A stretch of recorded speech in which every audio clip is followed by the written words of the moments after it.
여러분, 계절은 이렇게 다시 흘러서 가을의 문턱에 접어들었습니다. 흘러가는 시간을 잡을 수 있는 사람은 아무도 없습니다. 여러분의 마음의 욕망과 생각의 상상에 따라 원하는 모든 것을 하더라도 여러분들은 흘러가는 시간을 잡을 수 없습니다. 성경은 여러분의 인생을 이렇게 말씀하십니다. 너희가 내일 일어날 일을 알지 못하나니 너희 생명이 무엇이냐? 잠깐 보이다가 사라지는 안개라고 말씀하십니다. 여러분들 세상에 원하는 모든 것을 갖더라도, 부와 명예를 누리고 이 세상에서 원하는 모든 것을 갖더라도 여러분 안개와 같은 인생을 살아가는 것입니다. 성경은 그래서 여러분의 인생을 잠깐 보이다가 사라지는 안개라고 말씀하십니다. 헛된 안개와 같은 인생을 살아가는 동안 사람들은 종교나 과학이나 철학의 근위를 두고 살아가지만 그러한 것들은 여러분의 죄의 문제를 해결할 수 없습니다. 성경은 여러분들에게 이렇게 말씀하십니다. 그 아들이 있는 자는 생명이 있고 하나님 아들이 없는 자는 생명이 없느니라. 예수님이 있는 자는 생명이 있고 예수님이 없는 자는 생명이 없느니라. 여러분들은 여러분의 죄 문제를 해결하실 주 예수 그리스도, 그분을 영접하셨습니까? 그분을 가지고 계신 사람은 생명이 있는 것입니다. 그분이 없는 사람은 살아있으나 죽은 사람이라고 성경은 말씀하십니다. 종교나 과학이나 철학은 여러분의 죄 문제를 해결할 수 없습니다.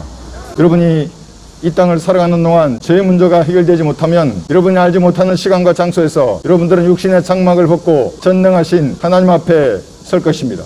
그때 그 죄들은 여러분들에게 유죄를 선고하실 것입니다. 성경은 이렇게 말씀하십니다. 그들을 불타는 용광로 속으로 던지리니 거기서 울며 이를 갈고 있으리라.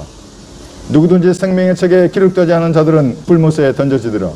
그 고통의 연기가 영원 무궁토록 올라가리라. 마음속으로 상상했던 단 하나의 죄도 여러분들을 지옥에 던지기에 충분한 것입니다. 그러나 하나님께서는 여러분을 사랑하셔서 이 땅에 육신을 입고 내려오셨습니다. 그분이 여러분들이 사용하는 달력의 주인공이신 주 예수 그리스도입니다. 예수님께서는 성경대로 십자가에 못 박혀 피 흘려 죽으시고 성경대로 무덤에 묻히셔서 부활함으로써 여러분이 져야 할 그 죄의 대가를, 그 죄의 값을 자신의 몸으로 모두 갚아 놓았습니다. 죄의 삭선 사망이지만 그 삭설 하나님의 몸과 피로 모두 지불한 것입니다. 그래서 성경은 보라, 세상 죄를 제거하는 하나님의 어린 양이라고 말씀하십니다. 여러분의 죄가 하나님의 피로 모두 용서된 것입니다. 여러분들은 이 사실을 모르고 사신 것입니다. 이 사실을 믿지 않고 산 것입니다. 인생은 헛된 안개와 같은 것입니다. 이 안개와 같은 인생이 사라지기 전에 여러분의 죄의 문제를 해결해야 합니다. 그렇지 않는다면 여러분들은 전능하신 하나님 앞에 발가벗은 채로 하나님과 대면해야 할 것입니다.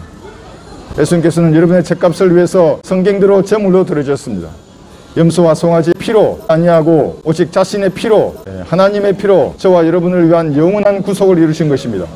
이 사실을 믿으면 구원을 받습니다. 어떻게 믿는 것인가? 너무나 간단합니다. 자기가 죄인임을 시인하시면 됩니다. 그리고 하나님의 피가 여러분의 죄를 용서했다는 이 말씀을 마음으로 믿으면 구원을 받는 것입니다. 어떤 종교도 여러분의 죄 문제를 해결할 수 없습니다. 어떤 목사나 신부나 중도 여러분의 죄 문제를 해결할 수 없습니다.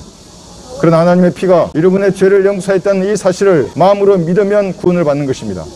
의인은 믿음으로 사는 것입니다. 지옥의 저주에서 구원받기 원하시면 예수님을 여러분의 구주로 영접하십시오. 그래서 지옥의 영원한 저주와 고통에서 구원을 받으시기 바랍니다. 감사합니다. 네, 여러분 안녕하십니까? 저희들은 파주 성경심례교회에서 하나님의 말씀을 전하려고 나왔습니다. 아침 저녁으로 선선한 바람이 불고 있습니다. 가을의 향기가 나고 있습니다. 가을은 또한 곡식이 열매를 맺는 계절입니다. 곡식은 알곡이 있는 반면에 쭉정이가 있습니다.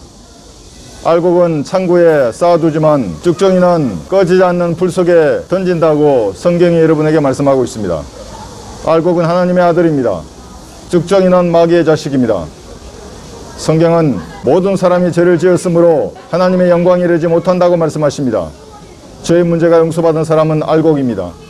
자기 죄를 용서받지 못한 사람은 쭉정이입니다. 그러나 세상에 죄를 짓지 아니하는 사람은 아무도 없습니다. 성경은 모든 사람이 죄를 지었으므로 하나님의 영광에 이르지 못한다고 말씀하십니다.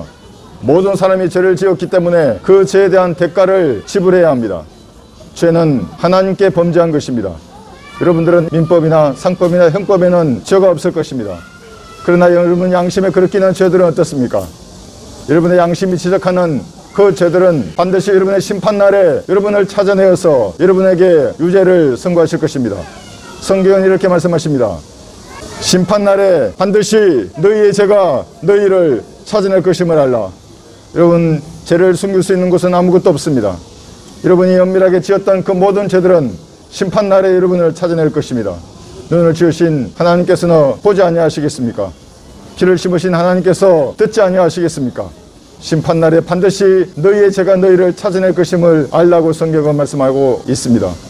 그러면 어떻게 하면 여러분의 죄 문제를 해결할 수 있겠습니까? 어떻게 하면 죄가 용서받아 알곡과 같이 천국에 들어갈 수 있겠습니까? 성경은 피 흘림이 없이는 죄사함이 없다고 말씀하십니다. 교회를 다니거나 선한 행실을 하거나 어떤 종교를 가지는 것으로는 여러분의 죄 문제를 해결할 수 없습니다. 목사나 신부나 중을 섬기는 것으로도 여러분의 죄 문제를 해결할 수 없습니다. 저와 여러분 같은 죄인의 피는 아무런 효력이 없기 때문에 인간의 노력으로는 여러분의 지었던 그 죄 문제를 해결할 수 없습니다. 이 죄 문제를 해결하기 위해서 우주를 창조하신 하나님께서 육신을 입고 이 땅에 내려오셨습니다. 그분이 주 예수 그리스도입니다. 우리와 같은 살과 피를 가진 몸을 입고 이 땅에 오신 하나님께서는 2000년 전 여러분의 죄값을 담당하시기 위해서 십자가에 피 흘려 죽으시고 성경대로 무덤에 묻히셨다가 성경대로 부활하셨습니다. 그래서 여러분의 죄 문제를 완전히 해결하셨습니다. 여러분의 죄가 용서된 것입니다. 여러분의 죄가 하나님의 피로 제거된 사실을 모르고 사셨습니다. 그러나 누구든지 지역의 저주에서 구원받기 원하시면 이 시간 하나님의 피가 여러분의 죄를 용서했다는 하나님의 말씀을 믿으면 구원을 받습니다. 성경은 이렇게 말씀하십니다. 내가 내 입으로 주 예수를 시인하고 또 하나님께서 그를 죽은 자들로부터 살리신 것을 내 마음에 믿으면 구원을 받으리라. 이는 사람이 마음으로 믿어 의에 이르고 입으로 고백하여 구원에 이른다고 말씀하십니다. 교회는 여러분을 구원할 수 없습니다. 성당이나 철간도 여러분을 구원할 수 없습니다. 목사나 신부나 중도 여러분을 구원할 수 없습니다. 그러나 2000년 전 이 땅에 오셨던 하나님의 아들 주 예수 그리스도, 그분의 피는 여러분을 지옥의 영원한 고통과 저주에서 구원할 수 있습니다. 어떻게 하면 죄 문제가 해결되고 죄가 용서받아 하늘나라에 갈 수 있습니까? 너무나 간단합니다. 자신이 죄인임을 시인하고 여러분이 사용하는 그 달리기의 주인공이신 예수님께서 흘리신 피가 여러분의 죄를 용서했다는 하나님의 말씀을 믿으면 구원을 받습니다. 성경은 또한 이렇게 말씀하십니다. 너희가 믿음으로 말미암아 은혜로 구원을 받았으니 이것은 너희에게서 난 것이 아니요 하나님의 선물이라. 행위에서 난 것이 아니니 아무도 자랑하지 못하게 하려 한다고 말씀하십니다. 내일을 알 수 없는 것이 인생입니다. 안개왔던 헛된 여러분의 인생이 사라지기 전에 예수님을 여러분의 구주로 영접해서 반드시 지옥에서 구원을 받아야 합니다. 알곡은 창고에 모아두지만 죽정이는 결코 꺼지지 않는 불 속에 던질 것입니다. 알곡은 하나님의 자녀입니다. 죽정이는 마귀의 자녀입니다. 어떻게 하면 하나님의 자녀가 되는 것입니까? 예수 그리스도를 여러분 개인의 구주로 영접하면 하나님의 자녀로 거듭나는 것입니다. 그러나 누구든지 그를 영접한 사람들에게는 하나님의 아들들이 되는 권세를 주셨으니 즉 그의 이름을 믿는 사람들이라고 성경은 말씀하십니다. 여러분 반드시 지옥에서 구원을 받으시기 바랍니다. 감사합니다.